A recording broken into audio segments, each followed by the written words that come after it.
What up, everybody? It is Double G here with Paul Fontaine standing in for John LaRocca, who is ill at the moment. Poor, he's been had some bad luck. Plus, he's got 3 young kids, and you know that they are a petri dish for whatever cold is going around town. So hope that John gets better quickly, because we got a draft that we're supposed to do. We're supposed to do an AEW draft. I don't know if we'll make it this weekend, but I will keep you in the know. But somebody moved up my draft board this week. Yeah, interesting. Yeah. All right, so what are we gonna do here? I like going live on YouTube. I don't know, there's a little bit more energy, I guess you can say. I'm wearing, I don't know if people can see, I'm wearing my Pampero Furpo shirt. Ooh, I got the Grey Cup champion Winnipeg Blue Bombers shirt on. There you go.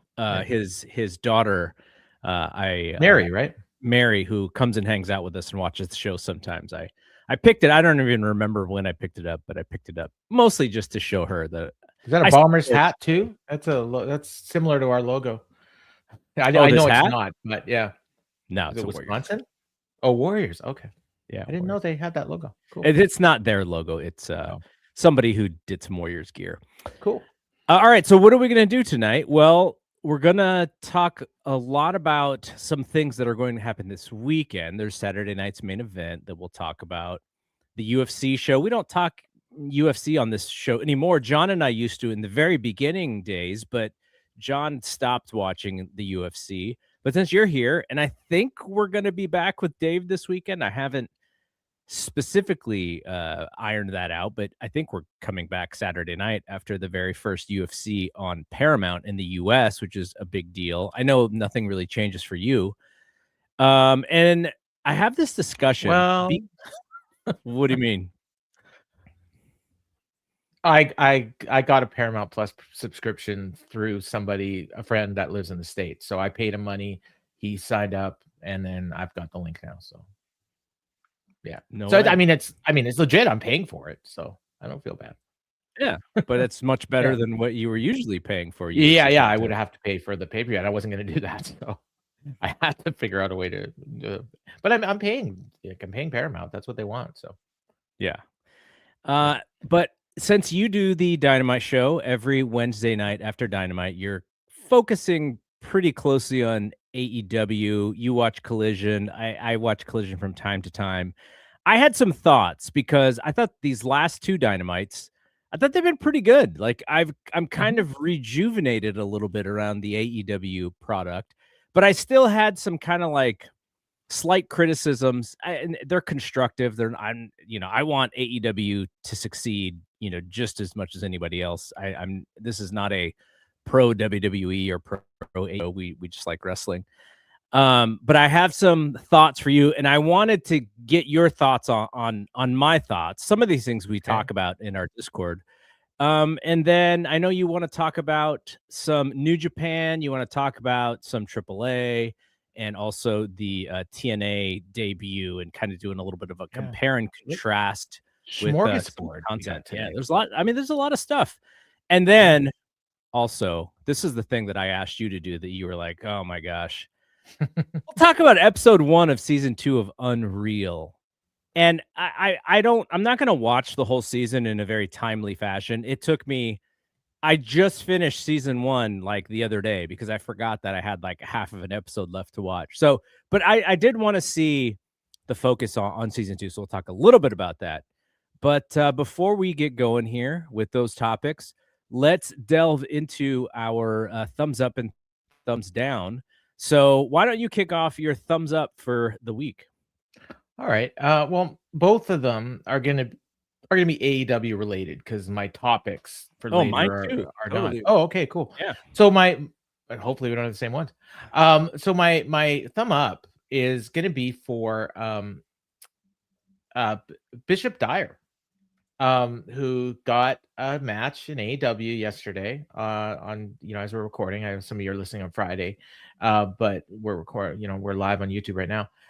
So he got a dark match on AEW, and I thought, like, this is a guy who was shoved down everyone's throat in WWE, a lot of negativity surrounding him, but I always thought that he worked hard.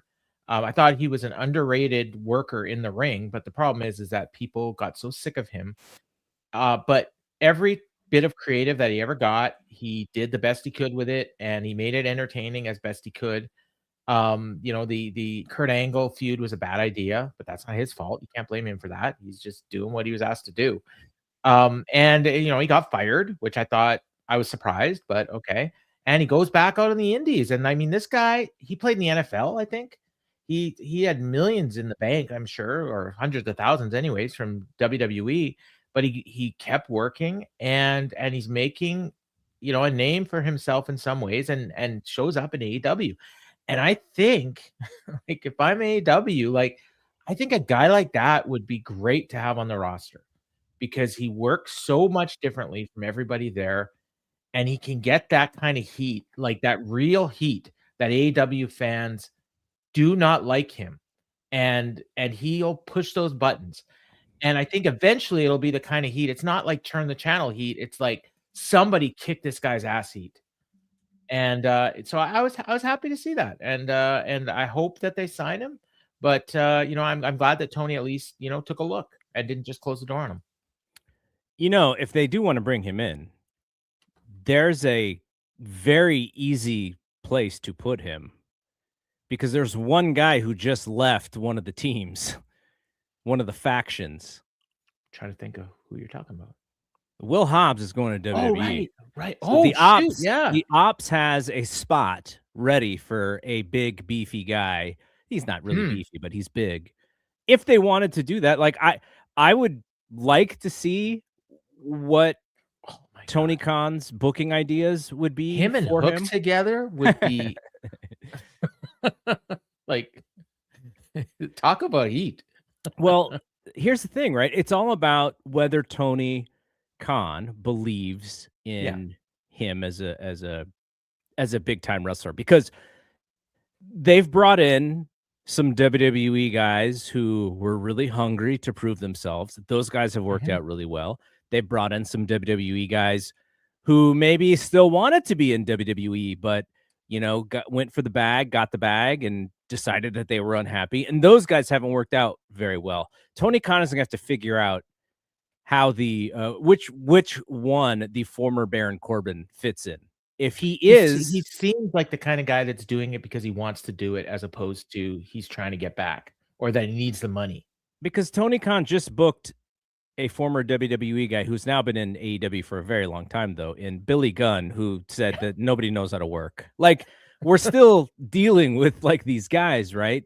So he's got to figure out if he is if he's a team player. I don't like that word team player because these guys are all still independent contractors, but there does seem to be a little bit more of home at AEW for the wrestlers, and it's seen less as like the corporate TKO for sure. But I like that because I would root for him. He is somebody who he came through the ranks with one specific version of what pro wrestling was, and that was what Vince McMahon was doing when Vince McMahon had lost his fastball.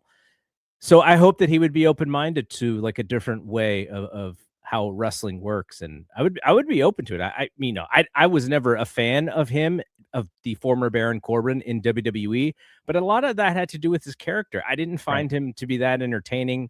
And they put him in these spots where he was just getting heat for the sake of heat. Like that was his job. And so I would like to see what he would look like as a well-rounded character.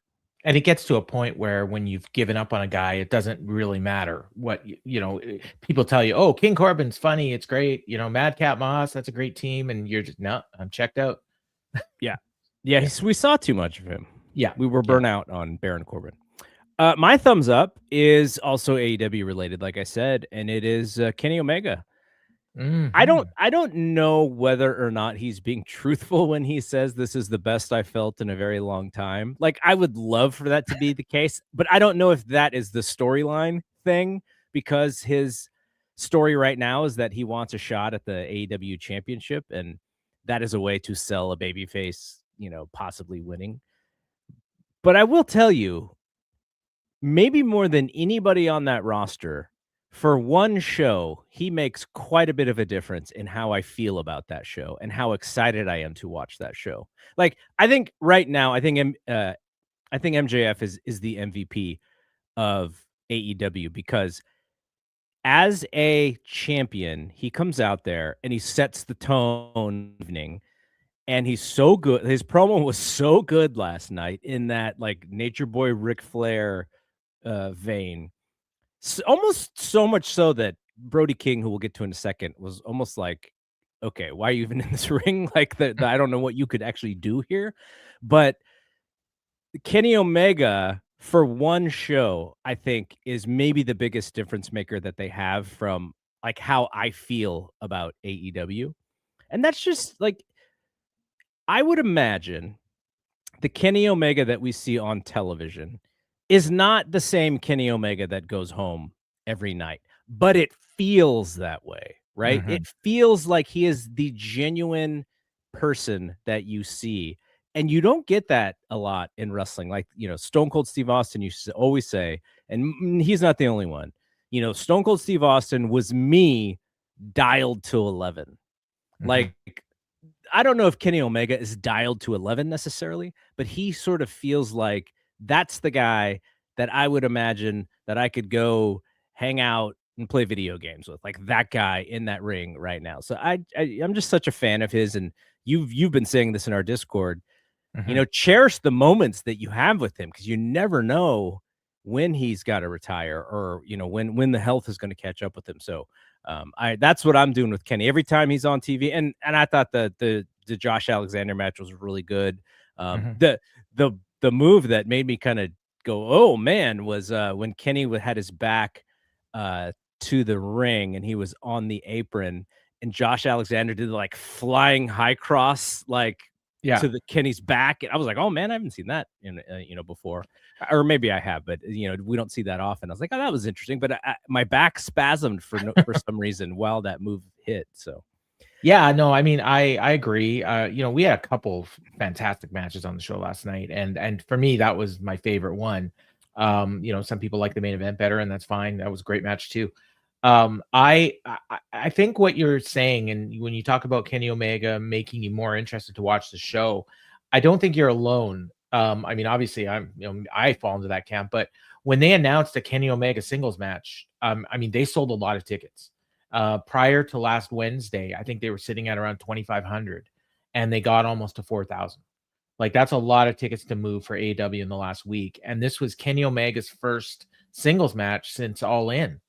And I don't know when the last singles match he had on television was, but obviously it was a long time before that. I don't think he's had very many since he came back, like maybe 3, like in the last year. So, regardless of whether or not, whether he's got a limited punch card left and, whatever, like if you believe him, I don't know. Do I believe that Kenny or do I believe the Kenny that says he's never felt any better in his life? I don't know which, but I'm here for the ride.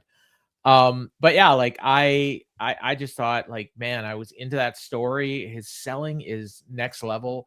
The crowd reactions to him was different from everyone on the show. And I'm not even necessarily saying it's louder, but it's different. Like the fans were living and dying with everything that happened in that match. And you didn't have dueling chants. Everyone was there for Kenny. And it's not that they hate Josh Alexander. I mean, he's a heel and they're supposed to not like him. But if Josh Alexander had a similar match with Hangman or, Swerve, we'd have dueling chants. Like, yeah. We just would. And we didn't have that with Kenny. I think Kenny is like that one guy. And man, if Kenny was 10 years younger, he'd be the guy to build the company around. I don't know if he's got that in him, but man, I sure hope so. Yeah, he's his selling and his babyface persona. You want to root for the guy. You're pulling for the guy. He makes you feel something in that ring, which and we'll talk about this when I talk about AEW a little bit. Some of the things that I see that aren't like that are in some ways really exciting, but in other ways, like, okay, we see that every week. I think the only guy in wrestling that's even close, Tanahashi had that, and I think Punk has that. I think Punk's personality, he's a little bit too much of a dick, I think, Well, sometimes. no, I'm just talking strictly in the ring. But still, I think his personality carries over. And also he does a really good job of when he sees the crowd turning other guy, he'll switch gears pretty Mhm. quickly. And so that kind of makes him a little bit of a heel. Just as a true baby face, Yeah, there's yeah, very like, few okay, yeah, I that are agree. like Yeah. Omega. All right. What about thumbs down? Thumbs down, is to AEW, and, to me, like, and I gotta be careful the way I say this. It's the way they Why someone's handled listening? no. No, it's the way they handled, the, Trey Miguel situation. Mm, I think, like, I don't necessarily disagree with the decision that was made to not have him on their show. That's a decision they made as a result of comments that he made, right. and, whether or not he expressed remorse for them or anything. But the fact is, they they went so far as to sign him, announce it on social, feed it out there that it's out there on social media, announce it on the show, and then have them debut. And this was all on the same night, because you remember last week, um, Collision was taped right after Dynamite. So unless they taped that segment with the Rascals like a couple days later and put it in the show, I don't know, but it seemed like it was on the same night as everything else. And there's only 3 of them. And meanwhile, and then we find out, no, they signed Trey Miguel and then they had to release him. And to me, that's embarrassing. Like, get your shit together beforehand. And if you're Mhm. only going to sign 3 of them, then there's no questions. You don't have to answer the question about why did you release him. Just, we signed these 3 guys. That's it. And if Trey Miguel wants to talk about it, that's fine. He can, but they don't have to explain why they didn't sign the fourth guy, but they have to explain or say something about why they let him go. Like 24 hours into his contract. Mhm. So yeah, I just thought, yeah, they kind of fumbled that one a little bit. And then now it's like a week later and we we haven't even seen them. So Oh, we saw the video, right? The video was on yeah. Collision. It's yeah, that's a tough one, and you would hope that they would be able to do their due diligence before something like that has to happen. But stuff like that has happened before, right? Where Hmm. they've made some decisions that in hindsight were not, maybe they could have done a better job at figuring out before the scenario had happened or whatever. Some of it is small company stuff, some of it is, they should have learned by now. The thing that is interesting to me, Dave Meltzer said something to the effect of, or was it Dave? I can't remember if it was Dave. So I don't know if Dave said this. Don't aggregate. No one's going to aggregate us, but don't credit this to Dave. But there was something out there that said that earlier in the history there was interest in bringing those guys in, but at Hmm. that time it was too soon after the original comments. And so there was still too much heat. And so now we are several years later and they figured out that, okay, maybe now the coast is clear and we can do it. But I still, wondered if that's why WWE didn't sign him when they signed the other 2 rascals. okay. Yeah. No, I'm assuming so, right? In Yeah, I don't hindsight. know. I asked Jeff that question because he knows people in WWE and he wasn't sure. He didn't think so. But he thought that, like, Trey had a contract with TNA and that's why they couldn't sign him, but So someone in the chat said that Brian is the one who said it, not Dave. oh, So okay, if okay. that is correct, then that's who said it. But it's not even about who said it. It is, if the idea is that maybe there's less smoke now, you still have to get that cleared, right? Like now there could be a miscommunication to Mhm, the higher ups. They could have tried to clear everything and do everything the right way, and maybe there was just some communicate. But those are the kind of things that you would hope by now that they would be better at. That mhm. sometimes that that still slips through. But yeah, it sucks. Um, we did the same thing with Jay Briscoe, Mhm. where he was not allowed in, and even though everything that we had heard was that he had recognized his errors and he was trying to be better, and he had sort of changed gears on all those things, and they still did not allow him. So, Yeah. now here we are again with another similar situation, and this looks to be the policy. Yeah. And I would just hope that at some point, there is a forgiveness, or there's a plan, right? Yeah. Maybe Chell has been told, hey, here's what you need to do. Here's what we need to see from you so that you can join our company. And Mhm. maybe there has been that, but I would like to see something for progressive about that. Yeah, exactly. Okay. Mine is on Brody King. It is not the human that portray. Is Brody King his real name? It's not his I real don't name, is it? I think don't think it so. is. No, I think he took the name from Bruiser Brody, unlike That's what I had unlike the other Brody who took it from Jason Lee. Because from people said Mallrats. yeah, because people said he looked like Brody. Yeah, his name is Nathan Troy Blovelt. Brody King's a better name. Okay, Nate Dogg. Yeah, Nate Dogg, from what we can see, has been a pretty darn good human. yeah. This is really just about the Brody King character. I mentioned the MJF promo and how good it was. It wasn't like good from the sense of like, oh, this is their this is about business and they're going to sell tickets. Just from the entertainment perspective of the MJF character, I thought it was really entertaining. Mhm. But the Brody King piece of this was for him to come in the ring and challenge MJF, which is what he did. I don't know if he wasn't ready or he didn't have great material.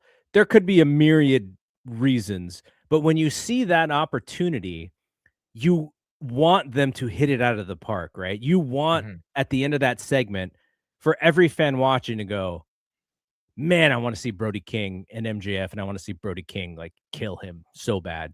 And when I was watching that segment, my initial thought was, oh, he's actually not ready for this spot. And this is just mine. There's no hard and fast rules. There might be people who disagree with me. There might be people who don't think that this was that important of a scenario. But I just thought for your opportunity to be on stage to open the show with the champion to prove your worth to the fan base, the only thing he did really well was bark, and that had to do and some of that was MJF doing pretend Mhm. pratfalls and stuff, which I then once that happened, it got too silly for me, and I was kinda out of it, but I would have loved to see I would have loved to see a do-over there for Brody King, because I imagine when he went back after, he was like, "Ah, it's like a C minus. I could have done at least a B plus if I got another shot at it," but live television and such, so Yeah. but yeah, I mean, the other thing about it, and we'll talk about this. Let's begin the topics with my AEW stuff, because like I said, I've liked the last two Dynamites a pretty decent amount. Like they're not perfect shows, but the highs of what these shows are is what I really like. And the things that bother me may not bother normal AEW fans, but the first thing is they do this thing with their booking where they Tony Khan leans towards the action match. Like his goal with booking matches is not really the outcome. It is more about the entertainment value to the fan base, the action, how exciting this match is. And so what happens is he books or he puts together a lot of matches where on paper you go, okay, I already know the outcome. And in some cases, that's any wrestling company, right? When you're putting together so much TV. But specifically, you had the newly uh the newly won trios champions in two singles matches in Kevin Knight and Speedball Mike Bailey. And those belts mean so much that when they put those singles matches together, we all were like, okay, Speedball's losing, Kevin Knight is losing. Uh, Did you think Speedball or Kevin Knight I was going to thought one of win? them was going to win. Yeah, yeah, See, I did. I had no thought in my mind that they were both there to take L's, and the reason that Tony thought that they were able to take L's is because they just won titles. So in the fans' eyes, they're made. But to me, those trios titles don't mean anything. So I don't look at it in that same way. But that, like, the idea that when you look at the Dynamite lines they put out on Twitter, a couple hours Mhm. before every show, and I can look at the thing and I go, okay, that person's winning, that person's winning, that person's winning, that person's winning. And I Yeah. get them all right, like without putting any thought into it. That might mean that, some of this stuff is a little too predictable. And the other piece of this is, and this is where I'm gonna give the AEW fans some credit here, because AEW fans are really smart about a lot of things about wrestling. They are not the same fans that I would consider to be like WWE fans who, they'll kind of like put their hands in front of their eyes and, they kind of want to know, they don't want to know, they don't want to get spoiled, they want to be there for the moment. Like WWE fans do that because, that's how they were kind of trained in a sense. But these AEW fans are really smart. A lot of these AEW fans come from, the New Japan, the heyday of New Japan. And so that is really smart wrestling. And so when you Mhm. have this fan base and I think the booking has to just be a little bit less transparent and more in the building up. Like, I think the fans are too easy on their lovable losers, right? The lovable Mhm. loser aspect of AEW booking. As long as you have a Um, good match. right. That Yeah. is, that Yeah. is usually the thing. And to me, what you're telling your fans is that wins and losses don't matter as much here as it may matter elsewhere. And the Brody King thing is part of this, because when I look at the 4 contenders for MJF, in 5 if you count Bandito, who just lost and who looked really good in losing, is Brody King in the top 5? No, he's maybe 6, and there's, if I would rather see Kyle Fletcher in MJF. I think Kyle Fletcher should be higher than MJF. So, Yeah. like, to me, Brody King is knocked down a little bit.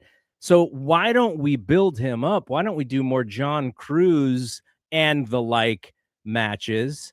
Why don't we have Brody King beating, certain guys, one of the FTR guys in a really good match, so that he gets on a specific level, kind of like what MJF said in his interview, which was, Right. you Yeah. need to like get some wins. Like, why do you get to jump? Because Samoa Joe had to beat Speedball, and Samoa Joe's former champion. Like, some of that stuff just doesn't add up to me. And I'm assuming it's because they're waiting to see who the crowd is kind of into. Can Brody King be that people's choice, Yeah. contender? But anyways, I just would like the AEW style of booking to be less easy for me to figure out. Like, and I'm not talking about storylines, I'm just talking about Yeah, I know. matches. Yeah. So, Yeah, I mean, so yeah, sometimes they surprise you with, storyline, swerves and whatnot, but, so I there's a lot there. I think when we talked about, like, going in it's funny because I had this conversation, in our Discord. Jeremy, Feinstone, who does mhm. Speaking of Strong Style, who was just up earlier today, actually, on the Fight Game Media YouTube channel. We had a conversation and I said, "Oh, I looked at the lineup and I was like, I was really pumped." And I'm not always, there's certain people that go into the Discord every week and, "Oh, this lineup's fire. It's gonna be great. It's loaded, Yeah, yeah, blah, yeah. blah." And I almost never say that. Yeah. And this time I did because I looked at it and it was full of stars. Now, if you look at next week, they got a full lineup for next week too. And next week is all title matches. So Mhm. some people like the stars and some people like the title matches. I kind of like both. But I was really excited about this lineup. And when I looked at it, I thought, okay, we got Samoa Joe and Bailey, and it's like, okay, Samoa Joe doesn't need to beat Mike Bailey. Like, so maybe Mike Bailey's going to win. Like, that's what I thought. And then when Mike Bailey lost, I thought, okay, well, maybe that means Swerve's going to lose. But then as soon as I saw MJF out there, I know, okay, well, Kevin Knight's not losing. Yeah. Like, because obviously MJF's there for Swerve. So when we were doing our show last night, I kind of realized what's happening. Like MJF told Brody, you've got to beat some of the elite people in this company in order to earn a title shot. And we were sitting there thinking, okay, other than the Callis family, like what heels could he beat? And the Callis family's feuding with the Death Riders, so it's not going to be any of the Callis family. And someone in the chat actually brought up Samoa Joe. And then it's like, that's why Samoa Joe beat Mike Bailey, because he's going to lose to Brody King. And then that's either going to earn him a title shot, or he's going to beat Samoa Joe, and then MJF's going to say, okay, great, you beat one guy, now beat Swerve. Mm-hmm. And then they have a match, Swerve and MJF, and that's a title eliminator, or not whatever they call number one contenders match. Mm-hmm. One of them is going to get a title shot, and probably be Swerve, right? And then you get Swerve versus MJF at Revolution or Grand Slam, wherever they're going to do that. And then maybe Brody, he loses to Swerve, and now he's got to pick himself up again. And I think the direction for Brody might be eventually facing Bandito. Now, I don't know if he necessarily has to turn heel. They could have a friends match for the ROH title. ROH has a pay-per-view coming up just after Revolution. So you could do Brody King and Bandito, and that gives you time to get Brody King ready for a big match like that. And I really do think Brody King and Bandito would be a match that would get AEW fans excited and would get them to watch that Ring of Honor show. So that's where I think this is going, but we'll see. The other problem, though, is you can name off Swerve versus MJF. I would rather see that more than MJF versus Brody King. Right. Kenny. Yeah. Hangman. Even Joe. Those are three, and Joe's debatable whether or not you want to see Moxley, Joe and MJF Darby. Moxley for sure. I don't know about maybe Darby. Well, why did he just beat Pac? They got to be doing something with him, right? Again, Kyle Fletcher for sure. Mark Briscoe, because Mark Briscoe and MJF had some fun matches. Okada, Takeshita, so. Yeah. Now those guys are heels, or maybe Takeshita will. Yeah, I think one get a conclusion there soon. One or two of the three, I think, are turning. But that is my main issue with Brody King. It's like we've elevated him, and yet he's kind of low on the pecking order for who I want to see. So that's that might be different for other folks, but maybe maybe MJF makes him face Darby. Brody and Darby have had some really great matches, so I could see that being a match Tony would go back to too. Now, this one is going to sound like I'm not a great wrestling fan. Okay. And I don't want this to sound pompous or whatever, but I know that Tony Khan loves his long wrestling matches. A lot of them have similar rhythms to them, especially when they are long main event style wrestling matches. Kickouts and kicking out of finishers, and so you get to see a lot of that stuff. Look at I'm looking at the timer on like, okay, this match still has like 8 minutes left. I'm not biting on this near fall. And again, like we're smart wrestling fans, right? We understand how television works. There's no way I can suspend disbelief in a lot of these long matches because I've seen too many wrestling matches. It is very hard for me to bite on some of these, on some of these long matches. So we had, let's just use Speedball and Samoa Joe and Kevin Knight and Swerve. Those two matches bookended the Kenny Omega match. To me, the Kenny Omega match was the main event. That was the one I was most interested in. I would have rather the Speedball and Samoa Joe match. I would have actually rather them change the match, but have that be shorter and maybe faster. And same with Kevin Knight and Swerve, because if you have 3 long matches that are all wrestled main event style, it takes away from all 3 in some way. But if Kevin Knight and Swerve and Samoa Joe and Speedball are slightly different, they're a little shorter. You're not going to see the same kick out at 2 nonstop. then it makes that Kenny Omega and Josh Alexander match a little bit more important, a little bit more interesting, and they can do things that that are normal for a match like that maybe Speedball and maybe Kevin Knight and Swerve and Joe have not done in their matches already. But that is part of it. And I go back to, this is old school again, but I remember John LaRocca. He would talk about Roland Alexander, who was kind of his mentor. Now, Roland Alexander is the old school of the old school, right? I think he's even older than Dave. I think like Dave was running around and he was older than Dave back in the day. But he had a very specific like style of wrestling. And so John learned from that. But John always told me the most important matches on your show are the opener and the main event. And the reason the opener was the second most important is because you set the tone for the night by having a good match. And then your main event needs to be the closer, the thing that people are most interested in seeing, the thing that the outcome is most important in this match. And if that is the case, to me, Omega and Josh Alexander is your main event, and those other two matches are somewhere in the middle, and they're shorter, and they're not trying to outdo what the main event match is. Again, and you could have opened with that street fight. Yes. And again, this might be a little old school, but the way that I watch this TV show, I would love for it to build for my anticipation.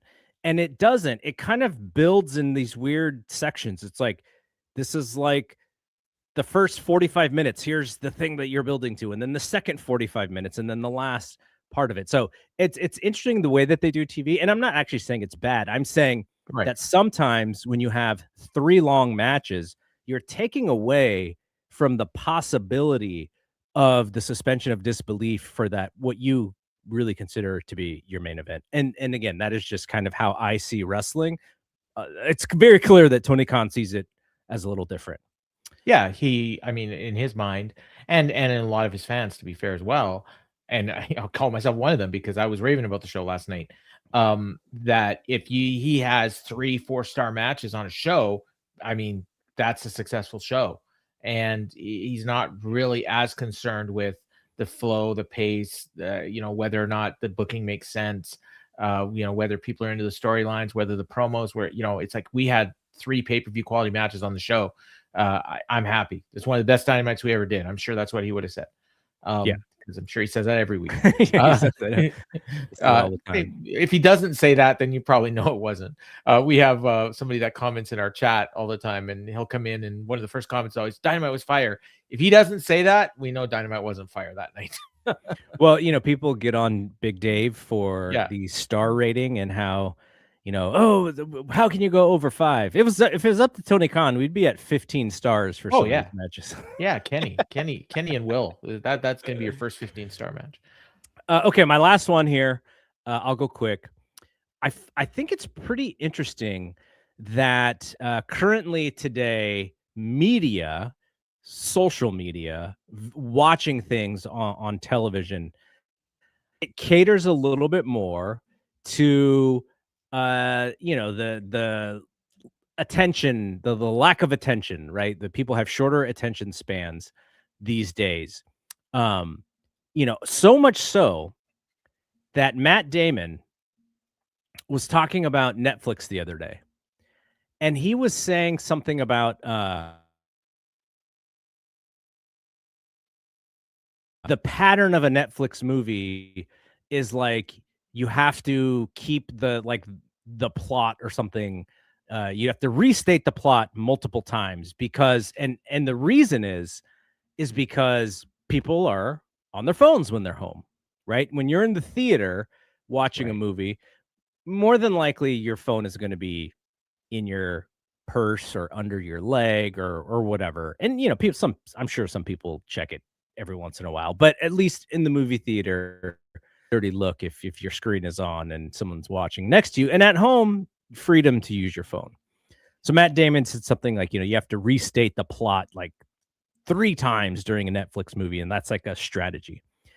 And so in AEW, they've gotten a lot better at showing things from Collision or reminding you about a finish from the week before that was important.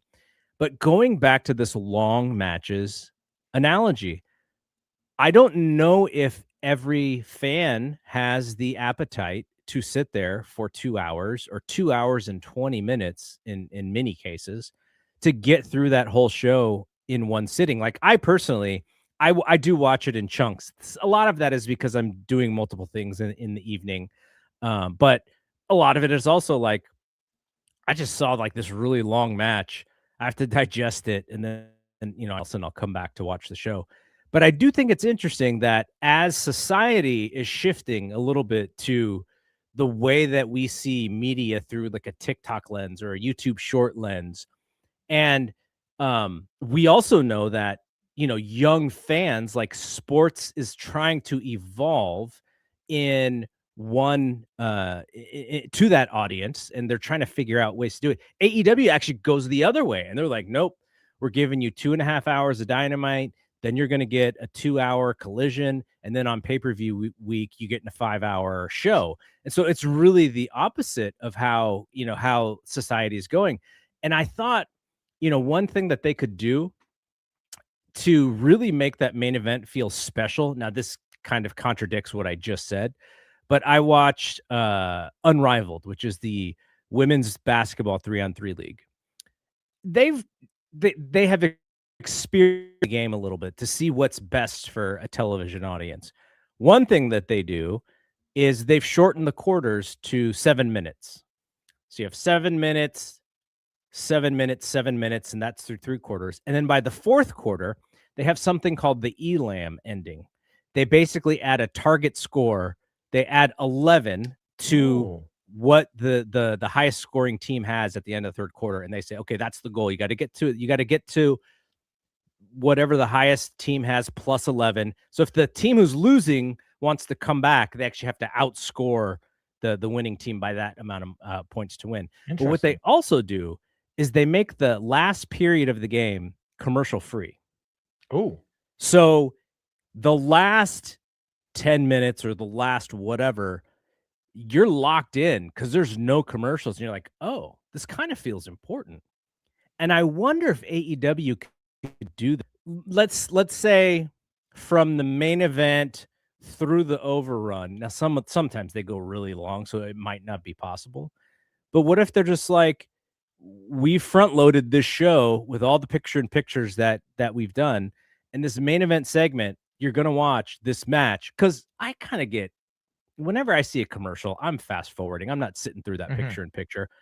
But if they're like, hey, commercial free main event, let's go, that makes it feel more important. It actually makes it feel like something could actually happen, right? You're like, oh, why are they doing this? Something could actually happen here. And I think Raw actually did that on Monday. Did they do the main event segment? Yeah, they did the main event match with CM Punk and Finn Balor. They made it commercial free. Now, it's Netflix. I mean, they could do that anytime they want. Yeah. But they did it there. So yeah, I kind of like that. And I'm like you, like I start the show about half an hour late, and then I fast forward through the commercials, obviously, and I fast forward through the entrances. Unless it looks like something's interesting's happening, I'll go back. Like if I see Renee out there talking, okay, this is interesting. But otherwise, it's an entrance I've seen 50 times before.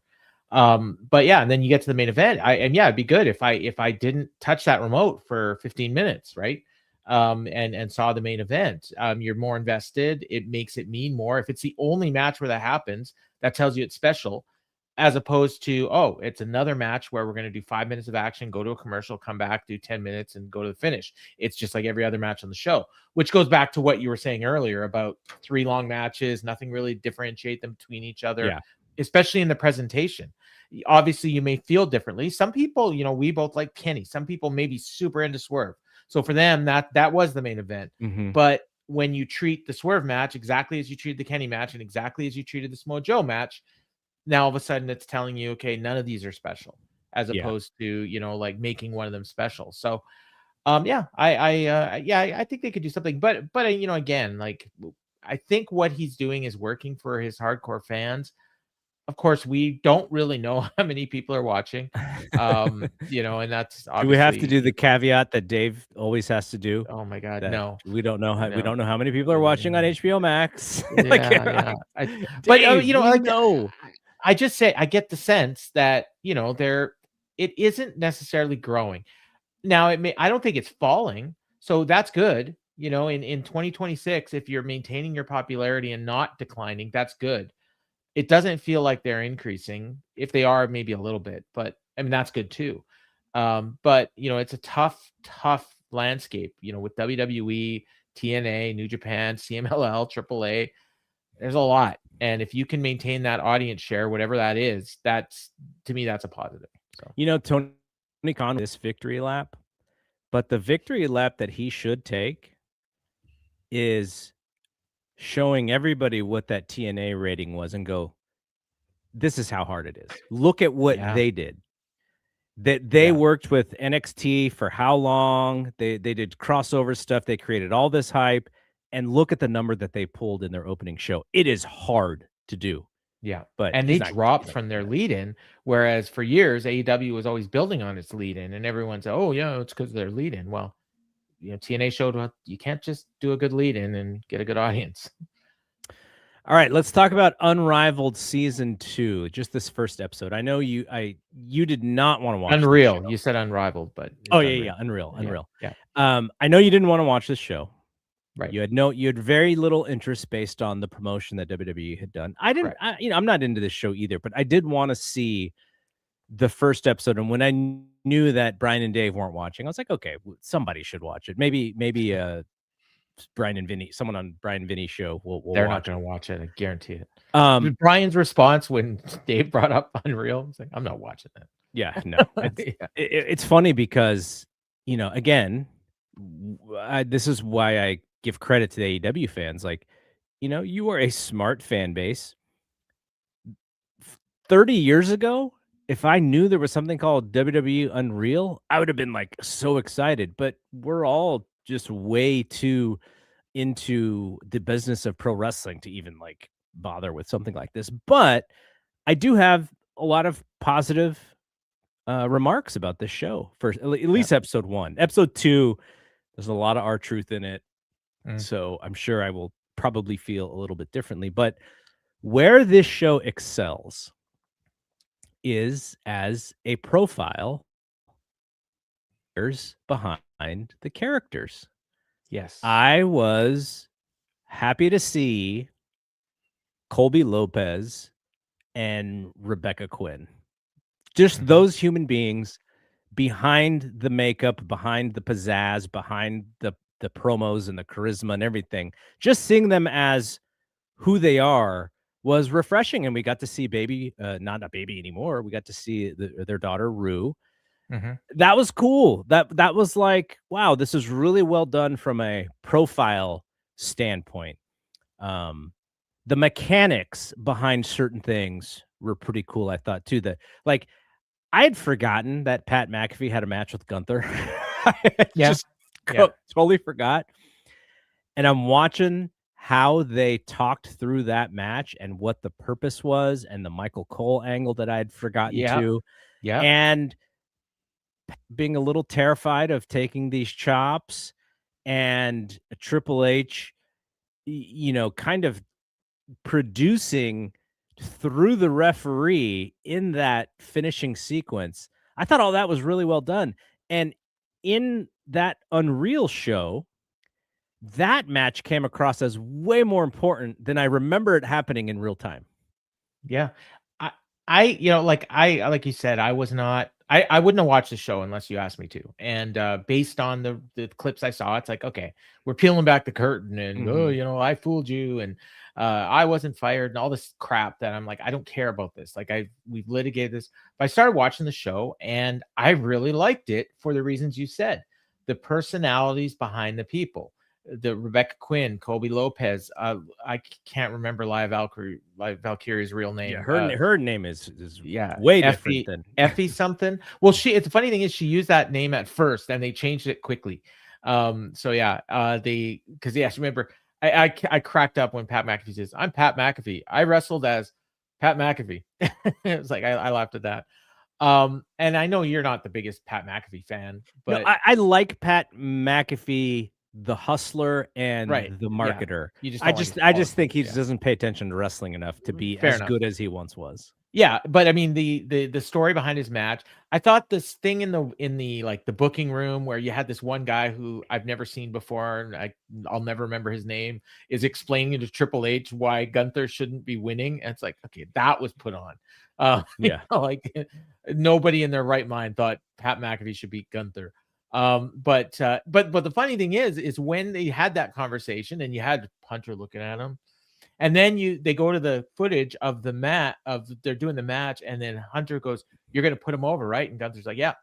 And then I'm like, "Did Pat win?" Like I couldn't remember, so I'm Yeah, watching, yeah. yeah. And then he's like, "Oh no, okay, yeah, I remember what happened after the match." He kind of gave him a little sign of respect. So, but I was like totally like I really enjoyed kind of going back and reliving that period of time between WrestleMania and Backlash and just the stories behind the stories and Becky coming back and talking about her back being hurt.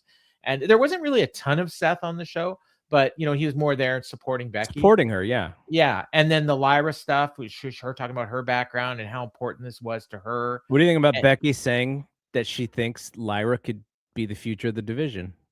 I mean, I God bless her. I don't think it could happen, but Yeah, she doesn't have that je ne sais quoi necessarily no. that some of But the more special people do. But what I really got a kick out of was when they showed when she said the first time I ever turned on NXT and Becky's match was the first match I ever saw.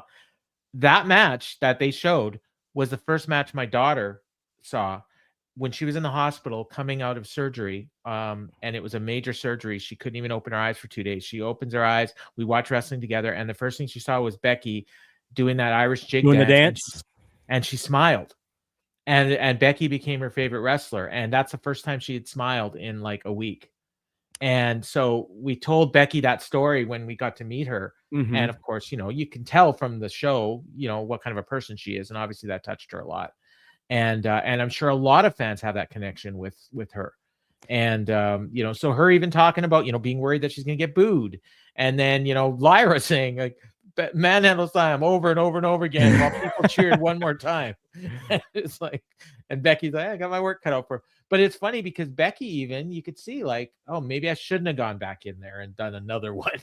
And Yeah. Hunter coming back and saying, maybe you could let her breathe and enjoy the win a little bit before you attack her. Right. And so it's, Right. it's not perfect. And I kind of like that. It's not, they're not presenting it as if, oh yeah, we did everything 100% correctly. So I did like that aspect of it as well. What about her saying that she thinks this is her last contract? I believe her. I think she's got enough money and enough other opportunities, and she's got that family and that look in her eyes and her daughter's eyes when she went out there and her daughter was crying. Her daughter did not want her to go out there, and Becky's like, okay, this is hard.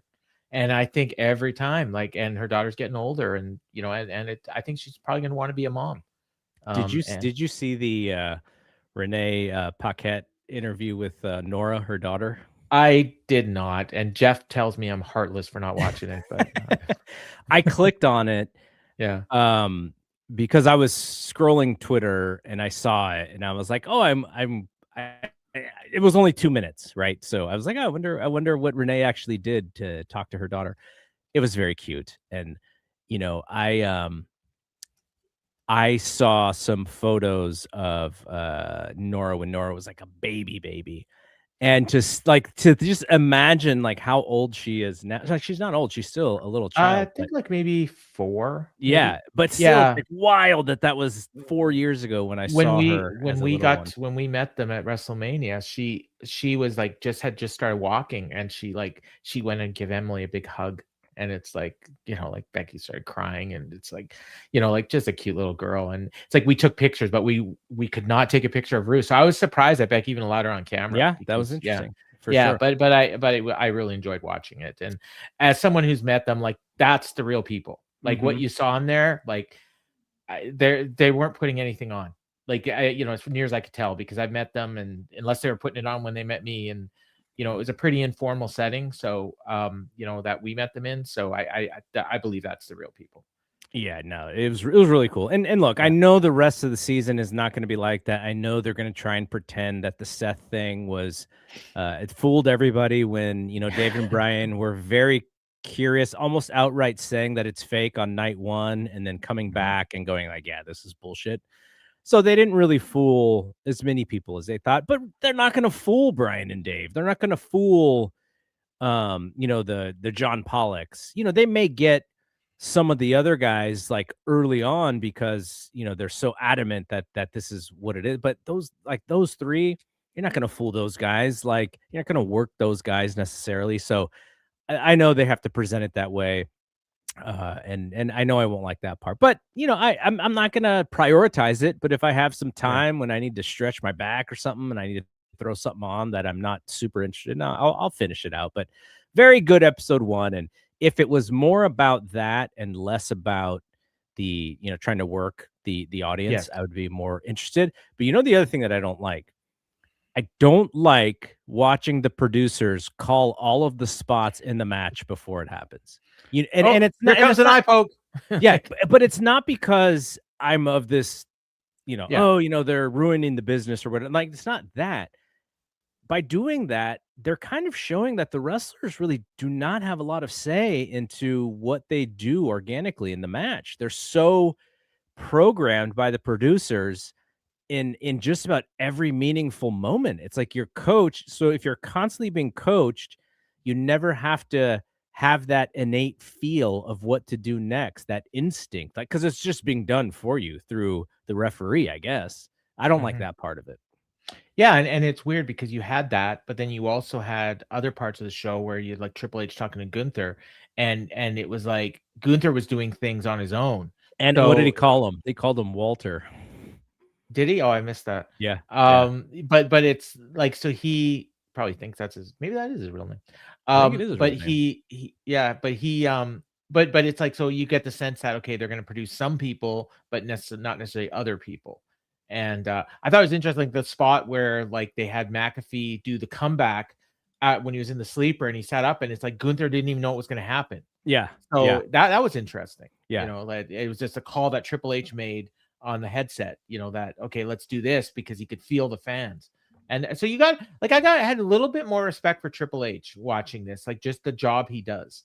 And I don't really think about it and how involved it is. So, I will watch another episode at some point because I like this one. So I'll give them at least one more. And maybe I'll even go back and watch the first season. But I enjoyed it. I'm glad you made me watch it. All right, let's get to the New Japan stuff. What Yeah. have you heard about the rumors of one Evil? Yeah, well, I mean, you know what everyone's kind of talking about. Contracts are up at the end of the month, and his wife, Io Sky, works in WWE, so there's interest there. And I found it interesting a couple months ago when there was a comment out of nowhere from Tony Khan. Oh, I'm not interested in Evil. So it's like, okay, maybe he's leaving. And, so it's like he's just poisoning the well a little bit. Kill the Uh, market. yeah, yeah. But I mean, and people say, "Oh yeah, he's more suited for there." And I'll be totally upfront. Like I love New Japan. I watch all the shows. I'm not a big House of Torture fan, Mm-mm. and I don't. I respect the job that Evil does as a heel. He does the right things to get fans, like booing him, and there's a certain amount of like we like them, but we hate them, but we also like them. Others have pointed out that he sells a lot of merch and they sell tickets. They did a show. I think they did a House of Torture show at Cork Hall. I did not watch it. They put it on pay-per-view and they sold it out. So I mean, clearly there's an audience that wants to see it. But he's gonna go. He's gonna go to WWE, and I don't know what he's gonna do there. I can't see him headlining a faction. I don't see that. Like, so maybe he joins a faction that already exists, or maybe he just does what Nakamura is doing and has matches every once in a while against people. So I thought that was, that's interesting. There's also, I think the other ones that are kind of out there. We've heard some stuff that isn't quite as public, but Sonata is, they kind of wrote him out and he may not even wrestle again. Like he's pretty beat up. And then what was the other one? Hiromu. There's Hiromu rumors. Yeah, Hiromu, who probably will stay in Japan, but maybe just work for a different company. Maybe go back with Naito and Bushi, whatever their new faction's called. And there's always going to be David Finlay, Gabe Kidd, Gabe rumors Kidd. of the guys who are not Japan, nationally Japan. They did sign Callum Newman to a 3-year deal, so that tells me that they're really like they want him to be the next Will Ospreay, I believe. Good luck.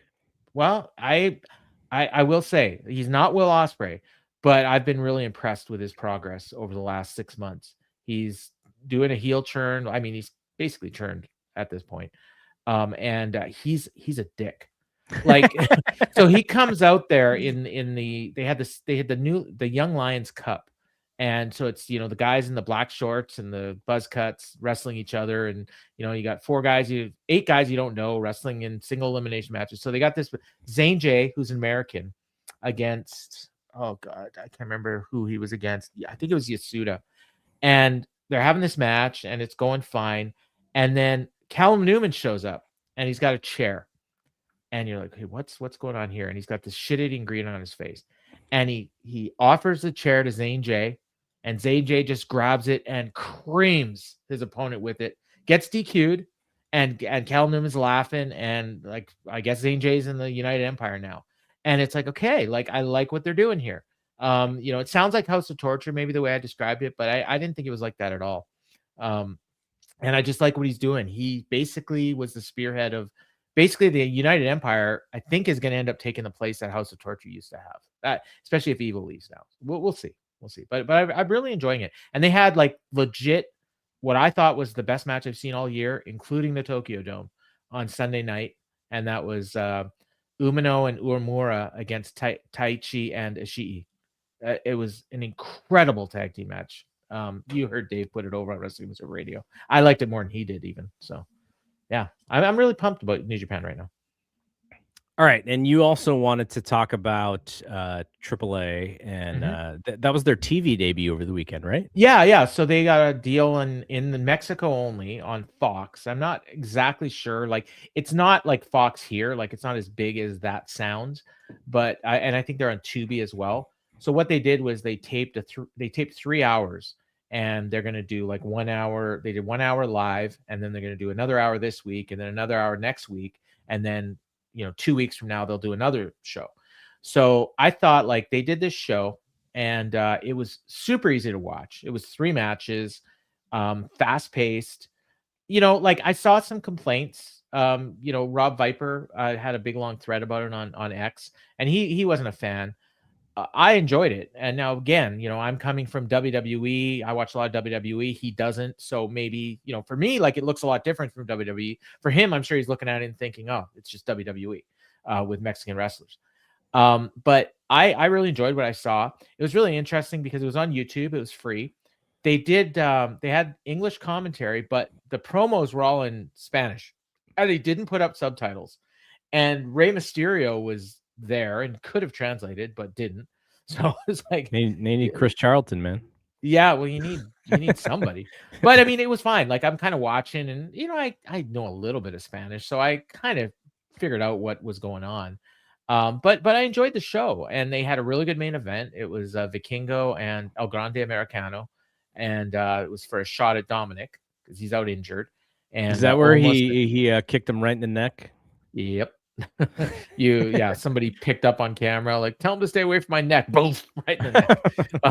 But hopefully he's okay. And then Omos interfered. He showed up, so he like almost just looks like he's so impressive there because he's like literally twice the size of anybody else. Yeah. And the dynamic of him with Vikingo is just like it's crazy. But yeah, so I really enjoyed the show. I'm totally looking forward to see the next episode. I mean, like I said, it's a quick watch. It's free on YouTube. It's an hour. It's like an hour 25 or something like the runtime, but when you skip commercials, it goes down to about an hour. And yeah, so I really enjoyed it. I thought they did a great job. And then compare that to TNA, who also had their debut. And I won't go too much into it, but as everyone said by now, we don't need to relitigate it. They shot the bed. Like it was a I mean, show. They haven't. We'll see. their second show is tonight. Yeah, I think mean, it's it's going actually on right now. just started. Yeah, I'm recording it. I mean, yeah, but I'm just saying, like, I mean, a lot of the people that watched that first show probably aren't going to tune in today because they didn't like what they saw.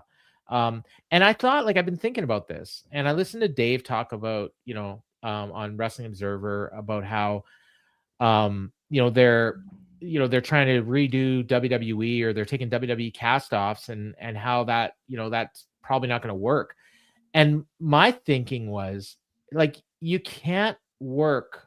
Like, there's literally zero chance of it working if you are presenting a product that is just a lesser version of WWE, because WWE fans will look at it and say, well, this is minor league. I don't want to see this. And people that don't like WWE are going to look at it and say, well, it's WWE. I don't care. I don't want to see this. So where's your market? Who is there to market to? Tom Lawler on Wrestling Observer Live actually brought up, like, this is what they need to do to work. You have to present something, or maybe it was John. Was it John who talked about, like, how you need to do old school? Like, you need to go and do old school type matches. Okay. Maybe it must have been Lawler then. Where you need to have matches where, like, it's different from what you're seeing in AEW, and it's different from what you're seeing in WWE. And they've got the workers that can do it. But if you're just going to present it as, oh, here's Sonya Deville, here's Cora Jade, here's all these people that flamed out. I mean, and I would even go as far as to say Bishop Dyer. And I said to him, like, that was a great signing for AEW, or it might be, but it would not be a good signing for TNA. Right. Yeah. So I'll keep watching because I'm a sicko. But I don't think they did a very good job with their first show. They did a better job with the pay-per-view, but they probably had, like, maybe 1/10 of the audience, probably maybe less than that. So they did sell a lot of tickets. In fact, that TV show moved tickets, believe it or not. They sold like 1,000 tickets between the end of the show and the pay-per-view, or I shouldn't say sold, moved. But the building was full, so the people that they gave tickets to showed up, so that was good. All right, since you are watching NXT and I am on a break, I've been on a little bit of a break from NXT.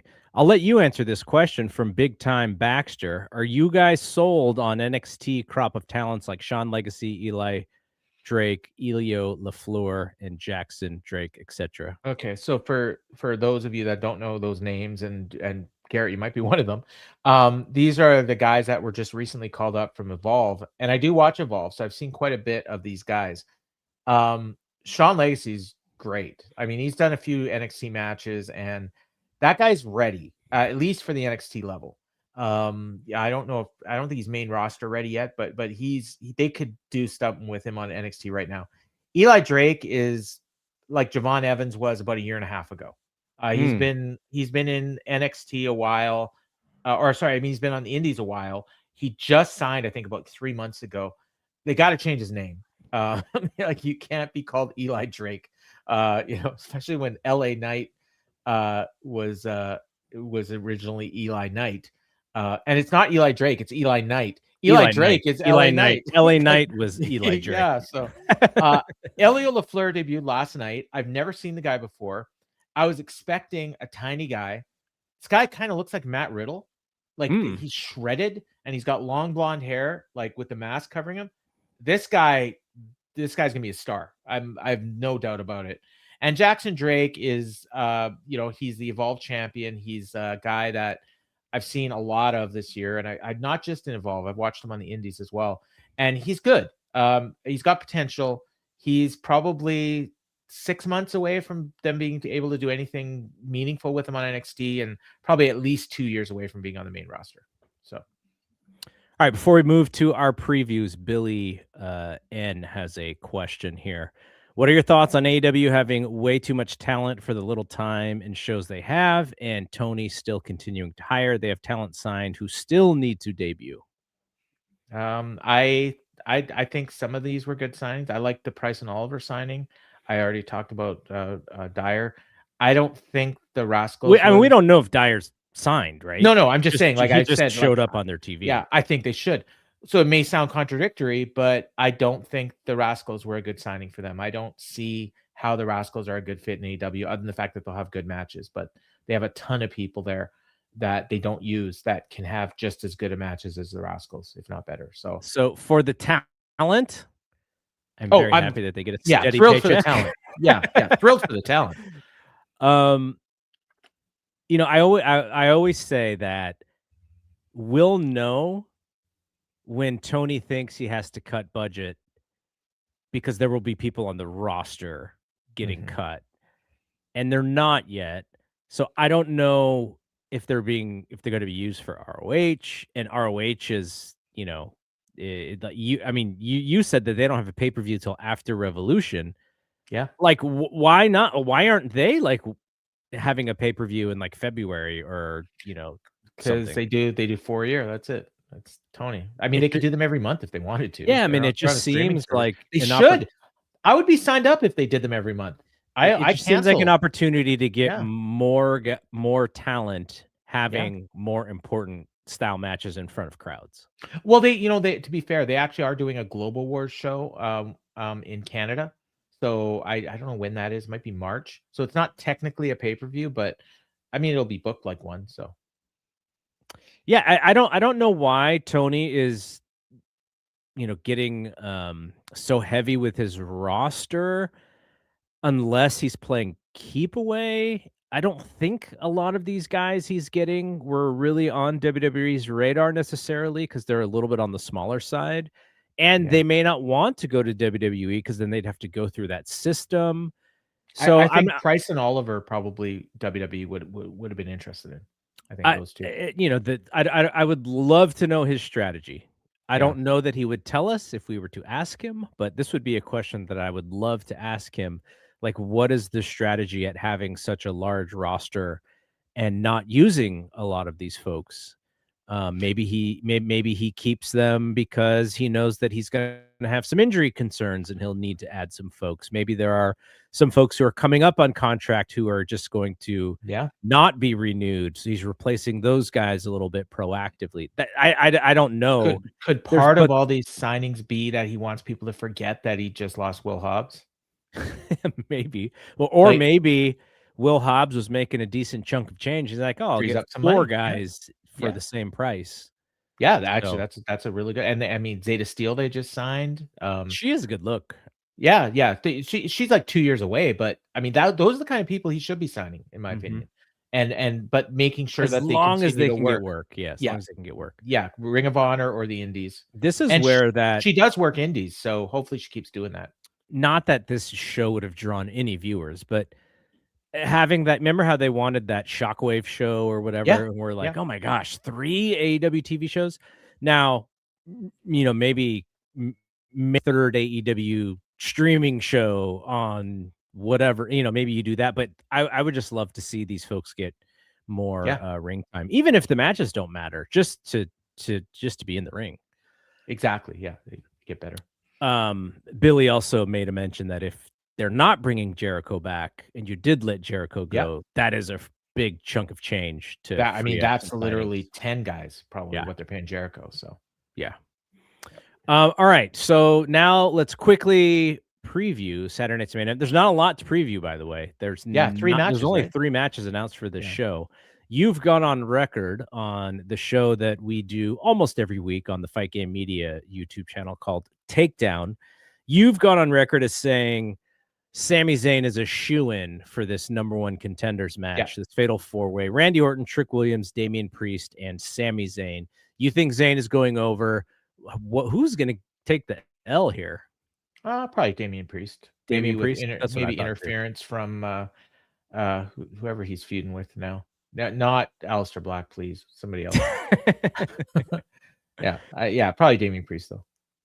And, Yeah, yeah, and then he I goes think on to that's face Drew likely. at the Royal Rumble. I think that's a very interesting match that I'd be, I wouldn't know who was gonna win, honestly. So, Now, the WWE Women's Tag Team Champions, they have maybe the single laziest nickname in the history of nicknames. Rio, it's hilarious. It's hilarious. Rhea and Io Yeah, real. against the Judgment Day, Liv Morgan and Roxanne Perez.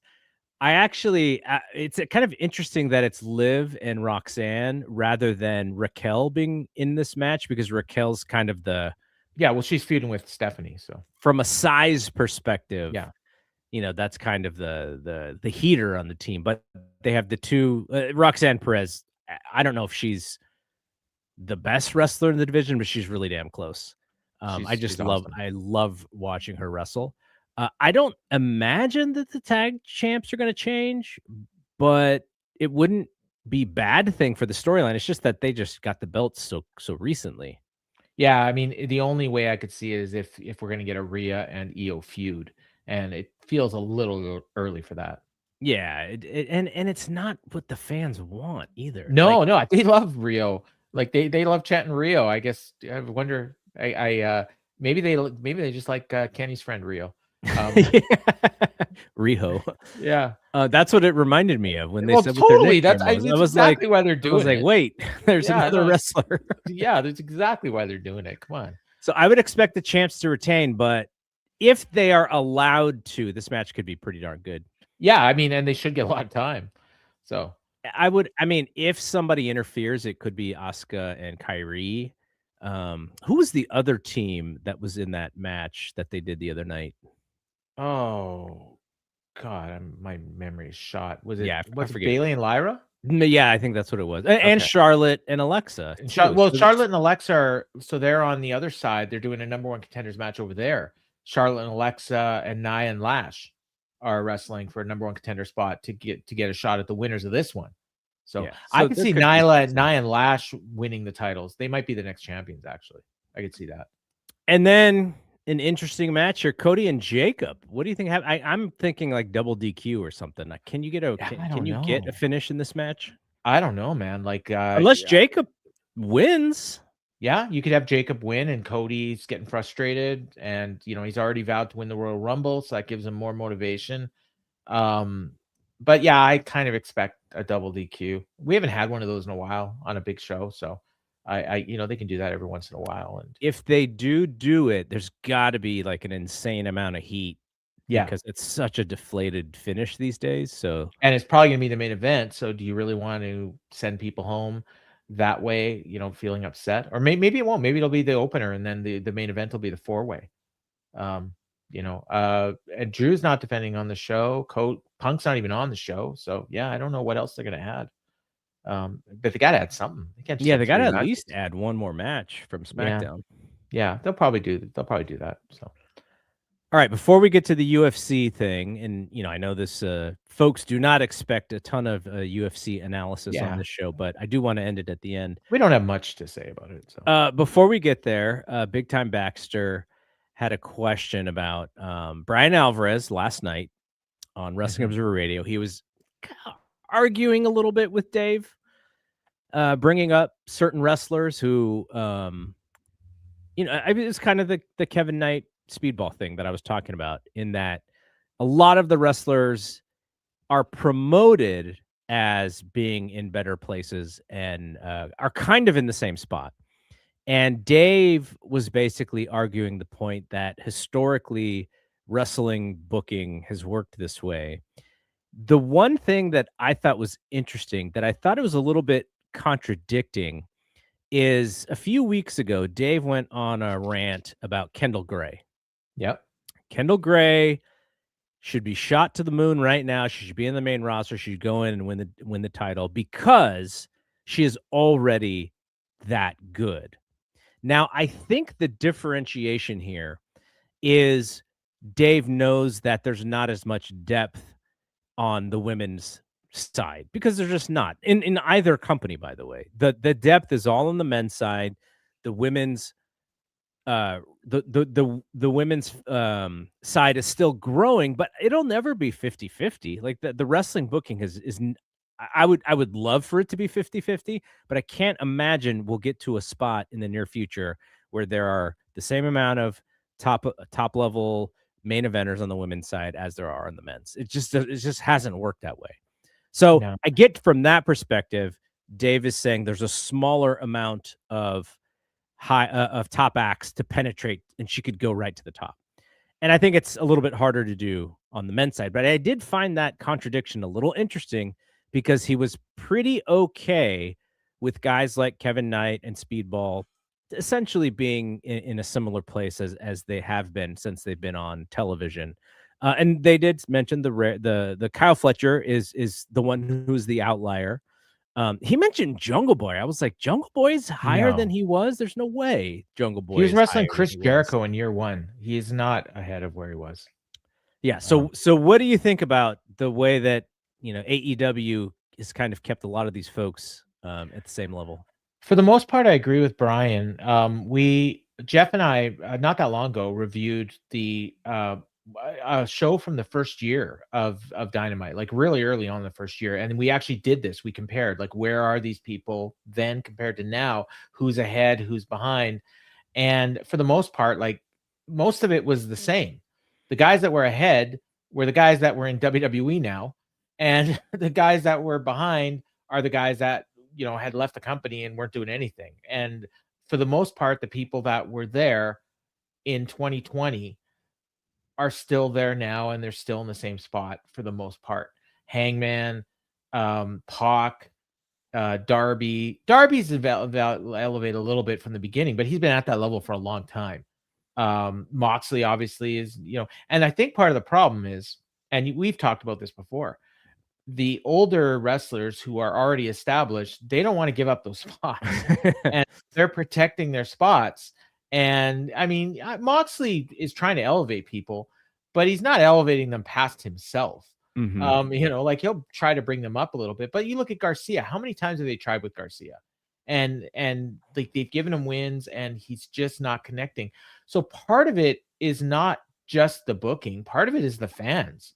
The fans are not buying into some of these younger wrestlers, even when you try to push them. Like Garcia, Jungle Boy, some of these people that have had these pushes, fans, we want Kenny, we want Mox, we want Darby, we want Omega, or I already said Omega, Moxley, like Jericho. Well, nobody wanted Jericho, and now he's gone. So we think. So yeah, like, I kind of agree. And it's hard. Like, it's hard. Willow's advanced. Will Hobbs, I mean, he started as a jobber. So I mean, they did bring some people up, but for the most part, I'd say like at least 80% of the people are. I also think it's a little hard to do Yeah. that. Yeah. That you have to have a really, really good plan to do that, and sometimes the plan doesn't work, and then you need the plan B and figuring that out. Big Time also said WWE has that problem where established stars don't want to move on. The reason why WWE can actually handle this, by the way, is because a lot of their top stars are not full time. Exactly. And if you look at WWE 5 years ago and you look at the big stars now, they have elevated people. And a lot of that is for the exact reason you just said. They need people to fill that television time. They have a developmental system, so they have a good sense of who's going to get over on the main roster. It's working much better now than it was under Vince. Like, clearly, like, the people that get brought up now are in a much better position to succeed than they were 5 years ago. The proof will be in the pudding, and we'll be able to know by the end of this year. Oh yeah, Braun, Trick, Oba, Javon, even someone like Carmelo, who they've took a little while longer to push. And some of the women. I mean, we've seen it with Roxanne, Stephanie. They're not all. So Julia's been hit and miss. Tiffany Stratton has actually kind of taken a step backwards, interestingly. Yeah. I feel like she's just recharging her batteries. She wants to make that re-debut at the Rumble. Maybe a bit of a character change would be my guess. And so, I think Big Time Baxter makes a great point in that one of Moxley's strategies is he's wrestling every week. So you can't really forget that he's there, but he's also very valuable because he's over, while Roman and Seth don't wrestle every week. So when they do wrestle, or when they are on television, people have missed them. So they show their value in that way. I think you can do it in both ways. Like, Moxley has not really taken an extended period of time off outside of when he went into rehab, because he doesn't get hurt all that much, or he works through it, or he works through it. Supposedly supposed to go on vacation, and then something happens, and they call him back, and he's so he's valuable in that way. I do wonder if he went away for a little while and then he came back, he probably would be crazy over in that. And then that would give someone else a chance to step up and into that main event spot. I mean, that's kind of how Kyle Fletcher moved up, because there was a spot open. but then like people we've came back. said, Moxie's Yeah. really smart at this game. Yep. And as He he should be. Yeah. And with Roman and Seth, I mean, Roman not so much, but Seth, I mean, he's hurt right now, but when he's not hurt, I mean, whether or not he wrestles every week, he's there every week and he's getting his character over. And in WWE, it's maybe even more important to do an in-ring promo than it is to do a match. All right, UFC 324, the very Yep. first Paramount show. Yeah. The whole show, the whole shebang, I think, is going to be on Paramount Plus. It is, although it's listed, I think it's either 2 or 3 separate broadcasts. So you do actually have to switch. It's kind of like with Max, where you have to go. I will be interested, and I will test this because I cannot always watch this stuff live. Sometimes I back in, like an hour late.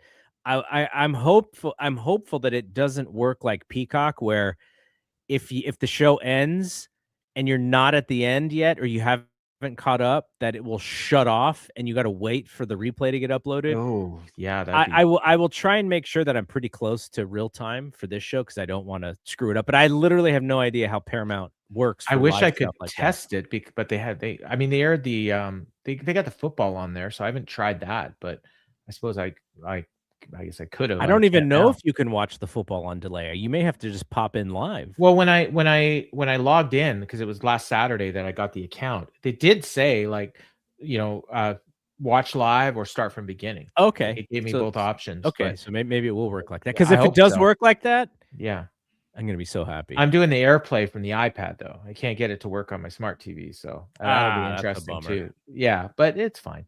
It's much better than paying $75 for it. Yeah, for sure. Yeah, but yeah, it's the show took a hit. Yeah. Well, before we even get to the card, do you think there's going to be any special bells and whistles? Are they going to literally run the same show that they've always run? I think they're going to run the same show they've always run. I mean, they didn't really change anything when they moved from Fox to ESPN, or even when they moved from Spike. I'd love to see a new graphics package. Yeah, I mean, the thing is, they're doing the same. They're doing it's the same production people, so I don't see any reason why it would change. But I don't know that Paramount. I've never really watched anything on Paramount, so I don't know how that even visually looks. I did check out, I watched a little bit of the last UFC pay-per-view on there just to see what the video quality was like and everything, and it seemed like good quality, but it didn't look any different. The only thing I've watched so far is some of the countdown. Yeah, but it's the same pretty much as it's the same countdown that's ever been. I never just watched without commercials. Stuff, so. Yeah, so yeah, I'm looking forward to the experience. I think normally what I'm going to do is I'm going to watch almost all of it on my own local stations. We have it either UFC Fight Pass for the early prelims or Sportsnet for the prelims, and then I'll switch over to Paramount for the pay-per-view part. But this time I'm probably going to watch everything on Paramount just to make sure it all works the way it's supposed to and everything. So all right, so let's talk about the big main event here, which is I think people who follow this stuff know that the Kayla Harrison and Amanda Nunes match is off. That was going to be the co-main. That was also the fight that I was looking most forward to. Yeah, you and a lot of people. And then also at one point, I think the flyweight championship match was going to be on this show as well, but that got pulled because the champion Alexa Grasso got hurt. So changes for sure, which leaves the main event of Justin Gaethje against Paddy Pimblett, which still pretty big fight for Paddy. You've been on the Paddy bandwagon since very early on. What do you think his chances are here? I think he's got a decent chance. I mean, Justin is kind of shot a little bit. So, I think that's the idea behind this match, is that he's, they're kind of how the trajectories of people, one's kind of going down, the other one's going up, and they're kind of meeting at a point where Paddy's about to pass him. Paddy's on a really long win streak. I think other than, Makhachev's actually out of the division now, so he might actually have the longest win streak in the division. And every time people have been saying, oh, he's not going to win this one, he's not going to win this one, and he just keeps, the competition gets better and he keeps winning. And he's got that, he's got a great personality. He's, they want him to be Conor McGregor. He's not quite Conor McGregor, but he's too goofy, man. Yeah, he's a lot closer to Conor than anybody else they got. And he's hateable and likable at the same time. So I think that's important. Like, nobody doesn't have a strong feeling about this guy one way or the other. Like the hardcore fans that are watching, like, casual fans that just check in for the big shows may not even know who he is. But he's in the main event. Really really big show. So I favor Paddy here. But I mean, Justin could knock him out. Thing is, like, he's been hit hard, Paddy, and he hasn't been knocked out yet. So I would favor Paddy here, and then I think then the question is what's next. Mm-hmm. Yeah. Did you see Justin's comments about whether or not his pay has increased since they've signed this new deal with Paramount? Yeah. Well, I mean, he's questioning what Dana said. Like, Dana says, we got this formula that we're going to use based on how many people watch, and it'll be just like the pay-per-views. And I didn't buy that for a second. They have no incentive to pay these guys anymore, and it's going to be really interesting how this plays out. Like, because they're getting a lot of money for these shows. Mm-hmm. Like it works out to, like, I mean, it's what, $1.1 billion for 43 shows. So even if you consider fight nights and the pay-per-views the exact same thing, you're talking about $70 million a show. Like, and that's before ticket sales, advertising, sponsorships. Like, it's ridiculous. And they're probably paying, looking at this card, 15 million, maybe. That much? Yeah, on this card, yeah. Okay. Yeah. Normally, like on a normal fight night, less than $1 million. Like, yeah. Sean O'Malley against Song Yadong is it could go either way. I don't really know. Like, and you would think, okay, UFC wants O'Malley to win, but I'm not even sure if that's true, because Yadong Song is a Chinese prospect, and that's a really important market for them. And he's had a nice run here. I think this is one of those ones that you just throw these two guys in there, and whatever happens, happens. And either way, you got a great match for Peter Yan next. The bantamweight champion. So yeah, this will be a fun fight for sure. Derek Lewis has won 2 in a row. He's facing Waldo Cortez Acosta, who came from the Dana White Contender Series. Yeah, and he's on a decent run. He's won like 8 of his last 9, I think, 7 of his last 8, and his only loss was by decision, and it was a close fight. And he's won 2 Performance of the Nights awards in a row. And the last fight he took was on short notice, so that's why he got this fight. And I mean, heavyweight is pretty weak. So if the winner here looks good, I mean, and right now the heavyweight championship is completely in flux. So I could easily see the winner getting a match with Cyril Gahn, maybe doing another interim title match, depending on whether or not the champion is ready to go. Aspinall. So I think I screwed this. I screwed this one up. What is the story with Namajunas? This match with Silva is not for the title, right? Not for the vacant title. No. So I'm not even. Is the title getting vacant? Let me see. I'm not even sure. I think I was reading the way that Wikipedia. No, so originally Grasso was Mackenzie Dern is the champion. I just saw her on the Golden Globes. So originally it was supposed to be Grasso and Rose Namajunas, and Grasso's a former champion. Obviously, Rose is a former strawweight champion, but this was basically a number 1 contenders match, and then Grasso had to pull out, so Natalia Silva stepped in, and this was moved to the main card when Kayla Harrison's fight went through. Natalia Silva's look great, and she beat Grasso in their last fight. Yeah, she did, and she's unbeaten in UFC, 7 wins in. She's just debuted in 2022, so just over 3 years ago, and actually, like, really impressive names too. Like Jasmine Jasudavicius is actually like a top contender now. Jessica Andrade, I think she's got the record for most wins in UFC, and Alexa Grasso. So she's a name not a lot of people know, because I don't think she's ever fought on a main card pay-per-view. No, definitely not. So yeah, this will be like. I think obviously they want Rose to win, but if Natalia wins, that's fine too. And then the opener on this, at least on the main card, is Arnold Allen against Gene Silva. Yeah, I think it might be Jean Silva. Jean Silva. He was coming off a fight of the year contender against Diego Lopez on the that show they did in September, the the Mexican Independence weekend show. And it was great. Like, it was just an outstanding fight. And Silva had been unbeaten in UFC before that, lost to Diego Lopes, who is obviously one of their top up and coming stars. So this is kind of a bounce back for him. But Arnold Allen is a UK guy and another guy that had a long win streak and then had a couple losses in a row, and he's trying to get going again. And he beat Giga Shikadze, who is the top guy in his last fight. And that was kind of like, if he had lost that fight, he might have got cut. And now here he is on a pay-per-view. So and he's been out for over a year, I think. Yeah, a year and a half. So he's coming back from an injury, I think.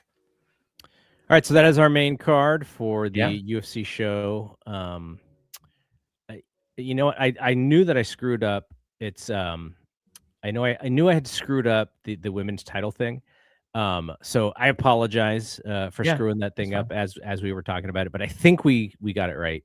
After that. And there's like, we didn't talk about the prelims, and there's not much on there other than Atiba Gaethje, who is a guy that everyone's talking about. He's had like highlight level knockouts, and he's on the featured prelims. So that if you watch anything, just watch that one. It probably won't be long.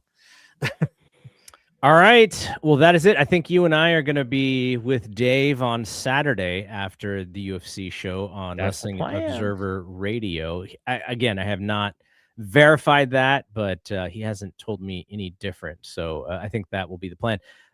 You and Jeff Hawkins, the Dynamite show every Wednesday evening after Dynamite is over. And that is the level-headed Paul Fontaine, as Brian Alvarez referred to me today. Did he really say that? Yeah, talking about Unreal, actually, because he plugged our podcast tonight on the show. Yeah, he said, because I said I put on the board that I had to watch Unreal, and he said that we had the same feelings about it, but Paul said it's good and he's pretty level-headed, so I might check it out. There you go. Yeah. Level-headed. He hasn't watched you. He hadn't seen you. No. Larry Sternshine, our friend Larry, said he doesn't know Paul. All right. Thanks to everybody who was hanging out with us in the chat. Quickly shout out a few people. As always, our friend Fernando follows us on Fight Game Media channel as well.